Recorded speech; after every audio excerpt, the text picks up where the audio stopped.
اللہ نے کسی بھی بندے کو اپنا منصب اس وقت تک نہیں دیا جب تک اسے پہلے معصوم نہیں بنایا. اللہ نے کسی غیر معصوم کو منصب دیا ہی نہیں.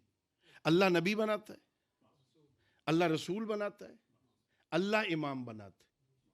کسی غیر معصوم کو نبوت نہیں دی, کسی غیر معصوم کو رسالت نہیں دی, کسی غیر معصوم کو امامت نہیں دی. یہ بہت بڑا اعزاز ہے مکتب آل محمد کے لیے کہ اللہ نے ہمیں معصوم رہبر عطا کیے. اور ظاہر یہ ایک لفظ اہم ہے, میں کہہ رہا ہوں اللہ نے, یعنی یہ ہمارے مکتب کی خصوصیت ہے کہ ہم اس بات کے قائل ہیں کہ یہ بندے نہ نبی بنا سکتے ہیں نہ امام بنا سکتے ہیں.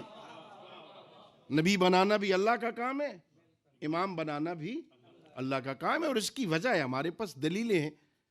بھئی نبی میں بھی شرط ہے معصوم ہو, اور ہمارے نزدیک امامت میں بھی شرط ہے کہ معصوم ہو.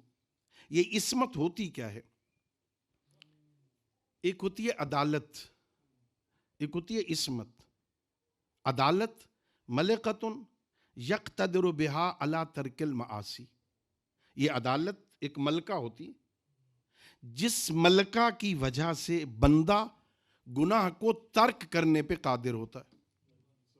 بھائی مکتب آل محمد کی عظمت دیکھیے, یہ آل محمد کے مکتب کی طہارت کی دلیل ہے کہ ہم کسی غیر عادل کے پیچھے نماز بھی نہیں پڑھتے.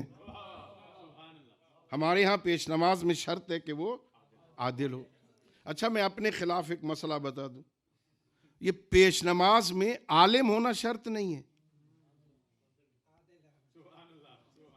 بھی ضرور ہے مولوی ہو تو ہم پیش نماز کے پیچھے پڑھیں گے نماز.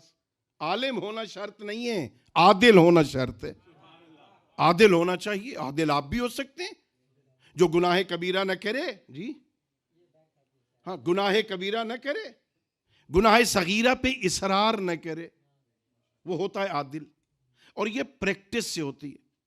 مدارس میں طالب علم آتے ہیں نا, اساتذہ ان پہ کام کرتے ہیں, انہیں سمجھاتے ہیں بیٹا جھوٹ نہیں بولنا, بیٹا غیبت نہیں کرنی, بیٹا چغل خوری نہیں کرنی, بیٹا چوری نہیں کرنی, بیٹا شرک نہیں کرنا, بیٹا کفر نہیں کرنا, بیٹا فلاں گناہ نہیں کرنا. آہستہ آہستہ محنت کر کے کچھ عرصے بعد وہ منصب عدالت پہ فائز ہو جاتا ہے, پھر نماز پڑھانے کے لائق ہوتا ہے. یہ ہے عدالت. اور عصمت لطف خفی من اللہ تعالی. یہ عصمت اللہ کا مخفی لطف ہوتا ہے جو اللہ اپنے خاص بندوں کو عطا کرتا ہے. میں سادہ لفظوں میں سمجھاؤں بھائی, بندہ محنت کر کے عادل بن سکتا ہے, بندہ محنت کر کے معصوم نہیں بن سکتا ہے.